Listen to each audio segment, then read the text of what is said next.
Bismillahirrahmanirrahim. Assalamualaikum warahmatullahi wabarakatuh. Waalaikumsalam warahmatullahi wabarakatuh. Untuk selanjutnya kita lanjutkan part ketiga, menguak misteri kitab kuno Jayabaya. Kita masuk di petikan 136 ya, Sang Prabu ya. Dari bait 136 ya. Ya, kita langsung bacakan saja. Banyak hujan turun salah musim, banyak perawan tua, banyak janda hamil, banyak bayi tanpa ayah, banyak orang menentang agama, banyak orang kehilangan kemanusiaan, rumah suci dibenci, rumah maksiat dipuja, wanita tampil berani di mana-mana. Mohon dijelaskan hikmah dan nasihat dari bait ini, Sang Prabu, silakan. Ya, ini tanda sebagai zaman jahiliyah, rusaknya moral ya, akhlak ya. Jadi ini adalah suatu tanda-tanda yang sudah jelas. Jadi generasi itu sudah jauh dari tuntunan agama itu. Jadi mereka lebih banyak mengedepankan rasa nafsunya, karena memang zamannya ini adalah teknologi inilah yang menyebabkan orang, kemajuan zaman juga dapat berpengaruh menyeret mereka pada arah yang seperti yang disebutkan itu. Oh, di sini jelas ya, Sang Prabu. Petikan 137. Wanita asal wanita ternyata kehilangan suami. Laki-laki mati tanpa kabar berita, tak tahu harinya dan tempatnya. Banyak orang mati tanpa disembayangi. Petugas agama mengungsi karena takut mati.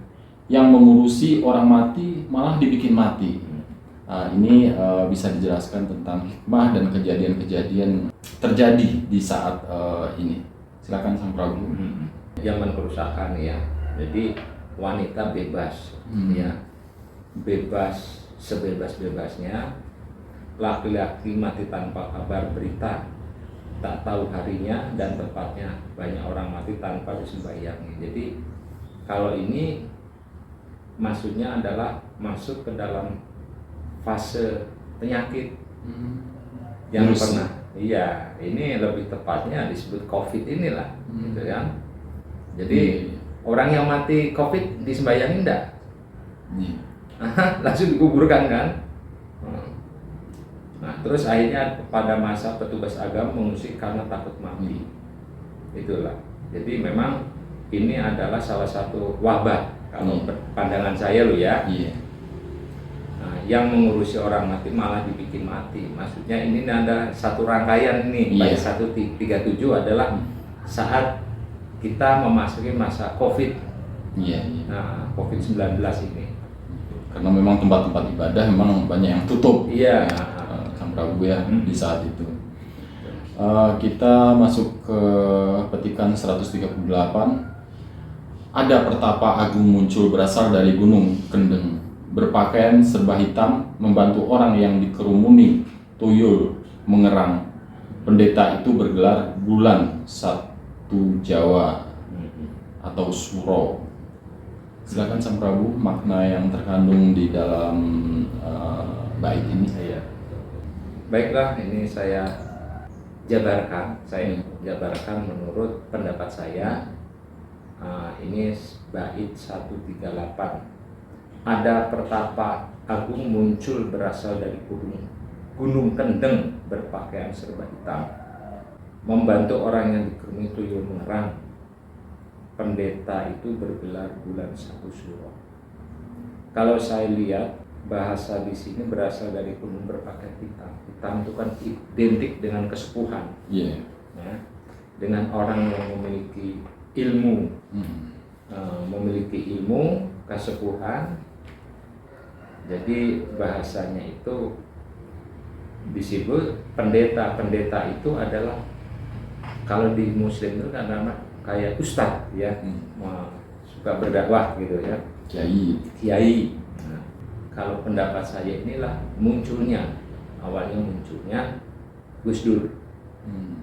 Karena beliau adalah pendeta itu bulan 1 Syuro, maksudnya pemimpin salah satu ormas NU.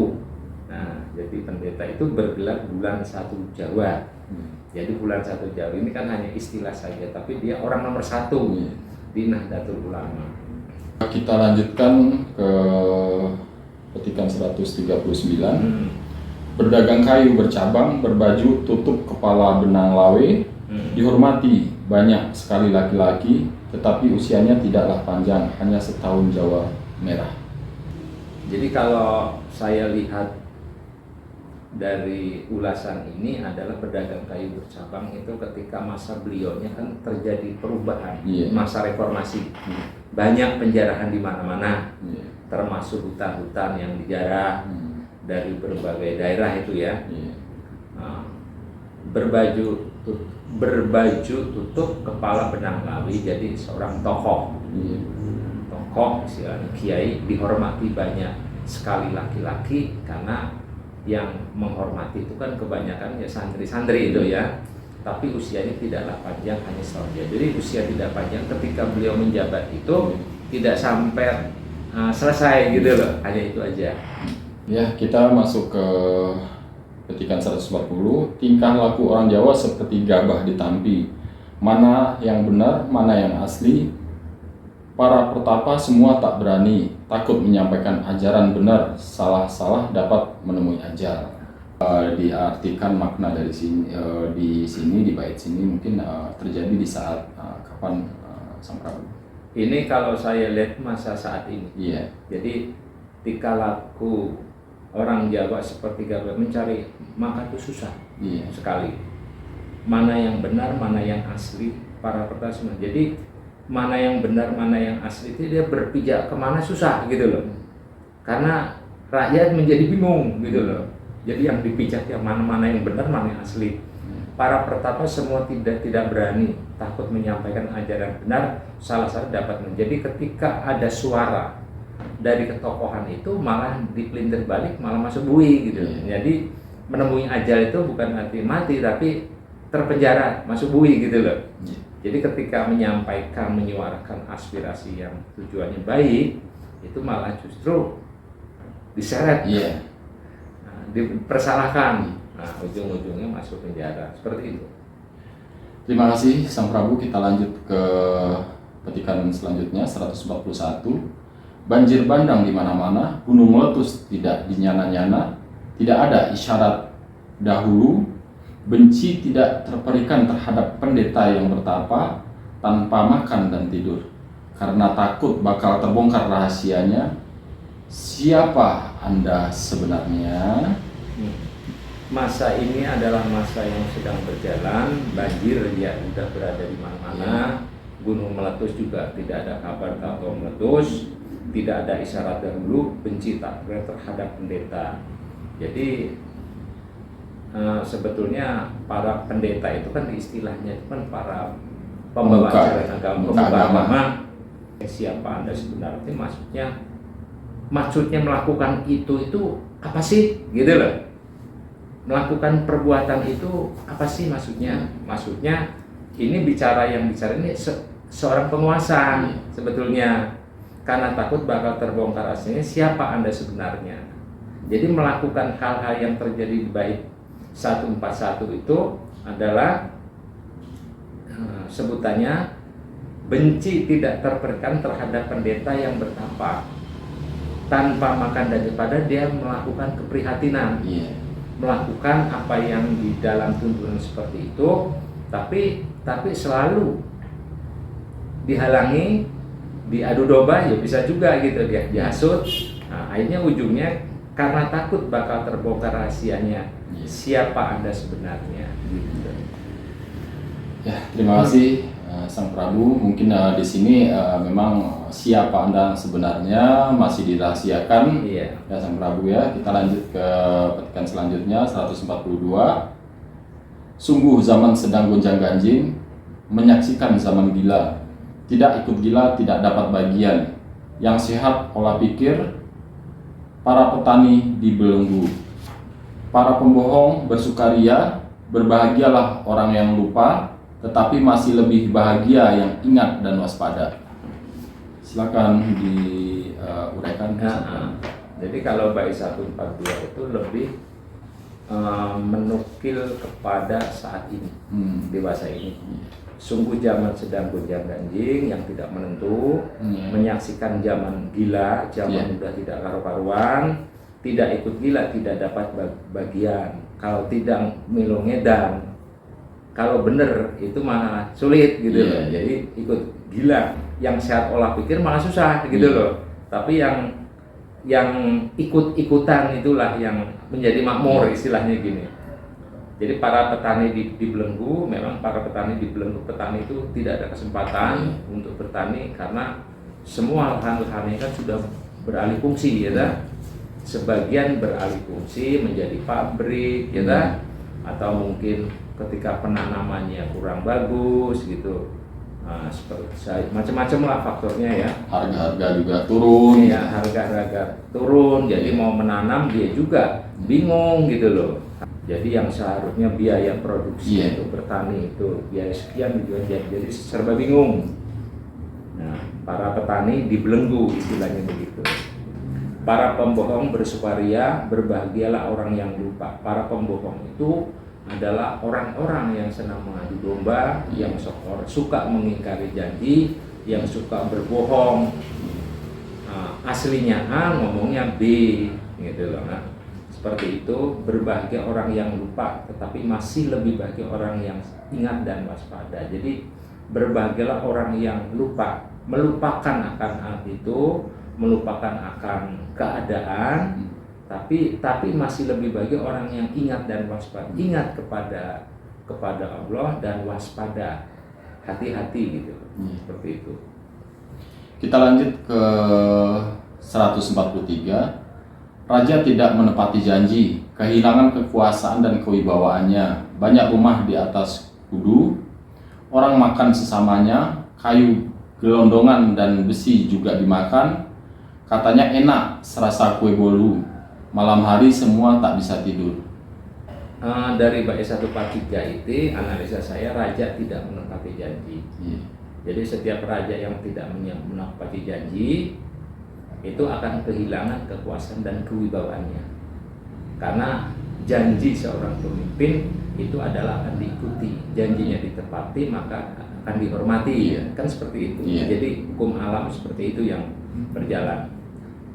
Banyak rumah di atas kuda, banyak rumah di atas kuda, orang makan sesama. Jadi banyak rumah itu banyak kendaraan-kendaraan di atas kuda. Jadi rumah mobil lah. Oh, gitu. Gitu ya, rumah mobil.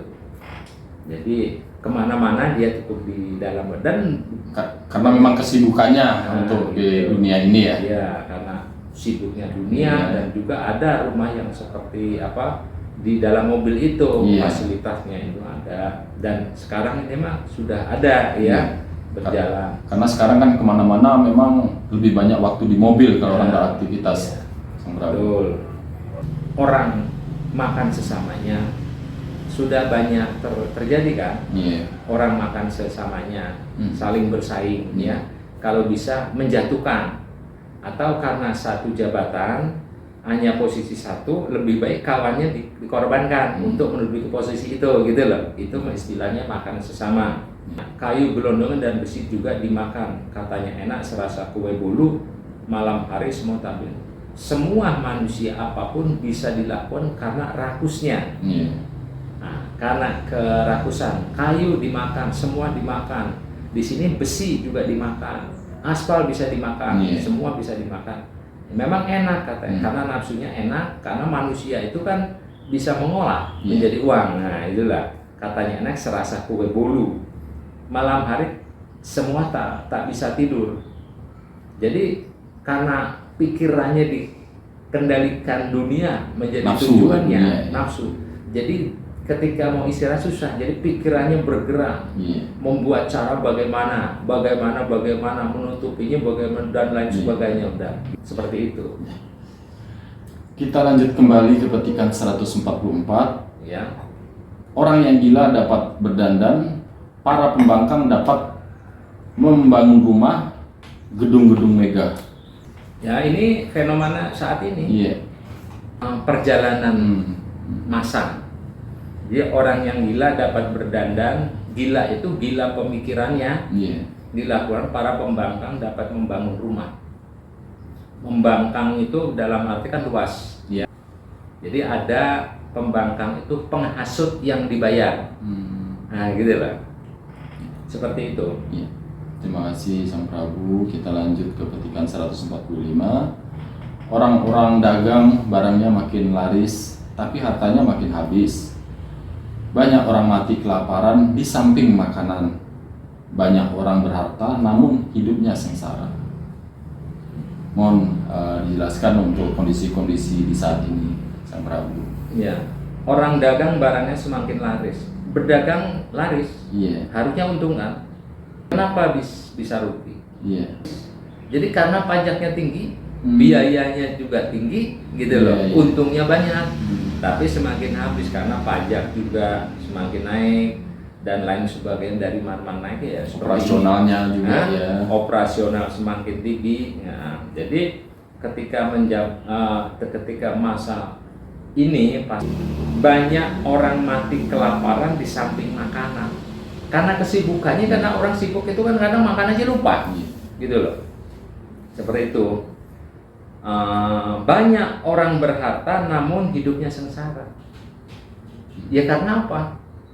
Ya masalahnya banyak, gitu loh. Jadi banyak harta banyak masalah. Banyak hartanya banyak masalah, banyak yang harus dikerjakan. Kita lanjut untuk selanjutnya 146. Orang sehat dan lurus hidupnya prihatin dan terkucil, yang tidak dapat mencuri dibenci, yang pintar curang jadi teman, orang jujur semakin terbujur, orang salah makin pongah, banyak harta musnah tak jelas larinya, banyak pangkat dan kedudukan lepas tanpa sebab. Jadi memang pada masa yang disebut ini adalah ketika kita hidup di dalam komunitas orang yang tidak baik, maka otomatis kita akan dikucilkan. Harus kita ikut arusnya mereka, gitu loh. Ketika kita tidak mau ikut maka kita dikucilkan, bahkan dibenci. Tapi yang tidak dapat mencuri, nah yang tidak dapat mencuri ini yang berkaitan dengan istilahnya, satu contoh, koruptor tuh mencuri apa tidak? Nah, gitu loh. Yang tidak dapat mencuri dibenci. Jadi yang tidak mau kelompoknya, gitu loh. Dalam arti begitu. Kalau di dalam kelompok pencuri kita orang baik, maka kita dibenci oleh pencuri lah. Nah, karena memang saatnya zamannya seperti ini. Yang pintar curang jadi teman. Orang jujur semakin terbujur. Nah, gitu. Kalau yang pintar curang juga menjadi kelompoknya, gitu loh. Orang jujur semakin terbujur, orang salah makin pongah. Orang yang salah semakin sombong. Padahal dia salah, tapi merasa kelompoknya banyak, jadi bisa sombong dia. Banyak harta musnah tak jelas larinya, banyak pangkat dan kedudukan lepas tanpa sebab. Itu jadi pada orang-orang yang jujur memiliki posisi pun akan lepas tanpa posisi. Karena apa? Dianggap bukan kelompoknya. Nah, itu kan ini banyak pangkat dan kedudukan lepas tanpa sebab. Karena dianggap bukan bagiannya, gitu ya. Betul. Nah, itu. Nah, ini juga ada yang di atas lagi, banyak harta musnah tak jelas larinya. Karena sistemnya sekarang sistem lelang jabatan. Ketika kita punya uang, kalau tidak punya jalur tetap saja musnah keuangan kita, seperti itu. Terima kasih Sang Prabu atas penjelasannya. Kita masuk ke yang berikutnya. 147. Bumi semakin lama semakin sempit, sejengkal tanah kena pajak. Wanita memakai pakaian mirip laki-laki, itu pertanda bakal terjadinya perubahan zaman. Mohon dijelaskan hikmah dari bait ini, Sang Prabu. Ya, karena ini kan bumi semakin lama terasa semakin sempit karena terjadi berkembangnya manusia, ya kan? Jadi berkembangnya manusia, jadi luas tanah pun makin menyempit, ya. Banyaknya industri kan semakin lama semakin sejengkal tanah kena pajak, iya. Jadi setiap sejengkal tanah itu pajaknya itu semakin mahal, gitu lah. Karena perkembangan pertumbuhan. Wanita memakai pakaian mirip lelaki, gitu. Jadi maksudnya begini. Yang harusnya itu pekerjaan lelaki, malah perempuan yang berperan gitu loh. Wanita yang mempunyai posisi kan banyak sekarang. Jadi yang laki-laki ngapain aja? Paling menjadi apa istilahnya ya bawahan. Sekarang kan sudah banyak, sekarang banyak bupati dari wanita-wanita semua. Padahal secara kodrat bahwa lelaki itu adalah imam, gitu loh. Wanita itu makmum. Kalau kita cara bertuhan yang baik, bahwa tidak ada utusan pun dari kalangan wanita sebenarnya, utusan Allah itu loh. Karena memang kodrat, bukan kita menyalahi kodrat. Hak kedudukan boleh, justru peran wanita itu sangat vital dalam membina rumah tangga sebetulnya, gitu loh. Itu pertanda bakal terjadinya perubahan zaman. Jadi apapun yang kita lakukan, apapun yang kita haruskan, kita sebagai manusia dan makhluk, zaman itu tidak akan bisa kita tahan. Zaman perubahan kalau memang sudah saatnya ya akan berubah, gitu loh. Jadi perubahan zaman ini ditandai dari bait 147 itu pertanda bakal terjadi perubahan zaman. Ketika tingkah manusia seperti apa yang dijelaskan dari bait-bait sebelumnya, maka akan masuk pada terjadinya perubahan zaman. Seperti itu. Terima kasih penjelasannya. Untuk petikan di 147 Sang Prabu, kita masuk di petikan 148. Banyak janji diingkari, banyak orang melanggar sumpahnya sendiri, manusia senang menipu, tidak melaksanakan hukum Allah, barang jahat dipuja-puja, barang suci dibenci. Jadi bait 148 itu merujuk kepada seorang pemimpin, baik pimpin yang terbawah maupun pemimpin yang di atas. Jadi banyak janji diingkari, banyak orang melanggar sumpahnya sendiri. Ini yang merujuk ketika sumpah jabatan. Ya. Jadi sumpah jabatan lah. Apa yang ada di dalam sumpahnya itu diingkari dan dilanggar sendiri, gitu loh. Resikonya ya tahu nanti resikonya bisa sekarang atau bisa kelak di kemudian hari, gitu. Terus manusia senang menipu, gitu. Ya senang menipu itu salah satunya adalah ketika janji ya diingkari, gitu loh. Janji ini akhirnya tidak dilaksanakan, itu kan menipu rakyatnya sendiri. Tidak melaksanakan hukum Allah, barang jahat dipuja-puja, barang suci dibenci.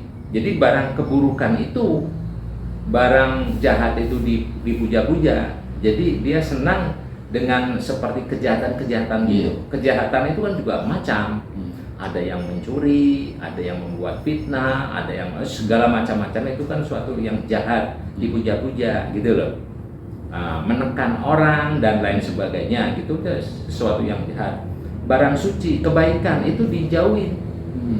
Jadi dianggap dua itu, jahat itu gurih, sedangkan suci itu pahit, gitu loh. Seperti itu diibaratkan gitu. Kita lanjut lagi nih, Sang Prabu di 149. Banyak orang hamburkan uang, lupa kemanusiaan, lupa kebaikan, lupa sanak saudara. Banyak ayah lupa anaknya, banyak anak mengusir ibunya, antar saudara saling berbohong, antar keluarga saling mencurigai, kawan menjadi musuh, manusia lupa akan asal usulnya. Kalau ini masih seputaran saat ini.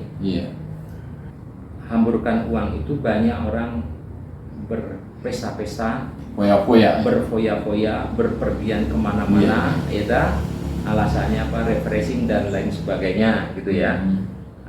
Lupa kemanusiaan itu kan sudah tahu sendiri ya. Lupa kebaikan, lupa sanak saudara. Jadi banyak ayah lupa anaknya, banyak anak mengusir ibunya, antar saudara saling berbohong, antara keluarga saling mencurigai, ini sudah masuk tatanan masa jahiliyah yang terjadi pada dekade ini gitu loh. Jadi kerusakan moral, akhlak atau moral. Terus lagi di bait 149 itu juga ada disebut manusia lupa akan asal usulnya. Nah itulah. Jadi manusia lupa akan usulnya itu maksudnya lebih mendalam tuh, kita hidup di dunia itu tujuannya apa? Gitu loh. Harta yang kita cari itu harusnya sebagai sarana hidup, bukan tujuan hidup. Ketika kita harta sebagai tujuan hidup, maka kita akan menghalalkan segala cara, apapun akan kita tempuh. Padahal kita itu di dunia itu hanya sesaat. Kita harus memikirkan jalan kembali yang lebih kekal. Apapun yang harta yang kita dapat itu tidak akan kita bawa mati. Mati kita adalah membawa iman dan amal perbuatan kita dan amal jariah kita. Itu ya, harus kembali kepada ini. Kita jangan lupa asal usul kita itu dari mana. Asalnya yang tidak ada menjadi ada, setelah ada kita menjadi tidak ada lagi. Semua harta itu tidak ada satupun yang kita bawa. Seperti itu. Terima kasih Sang Prabu. Kita lanjut ke petikan selanjutnya 150. Hukuman raja tidak adil, makin berpangkat jahat dan jahil. Tingkah lakunya semua ganjil. Yang baik terkucil, berbuat baik manusia malah malu, lebih mengutamakan menipu. Ini yang terjadi sekarang. Hukuman raja tidak adil. Raja itu dalam arti adalah pemimpin. Hukuman pemimpin tidak adil, makin berpangkat jahat dan jahil. Jadi banyak siasat, banyak cara, banyak tingkah lakunya, semua ganjil. Jadi udah melanggar adab-adab semua, adab-adab kehidupan, adab-adab cara bermasyarakat, adab-adab selayaknya dia seorang pemimpin seperti apa. Nah, terus tingkah laku semua ganjil, yang baik terkucil. Justru ketika pemimpin itu kelakuannya seperti yang ada di bait 150, yang baik malah dikucilkan, disingkirkan.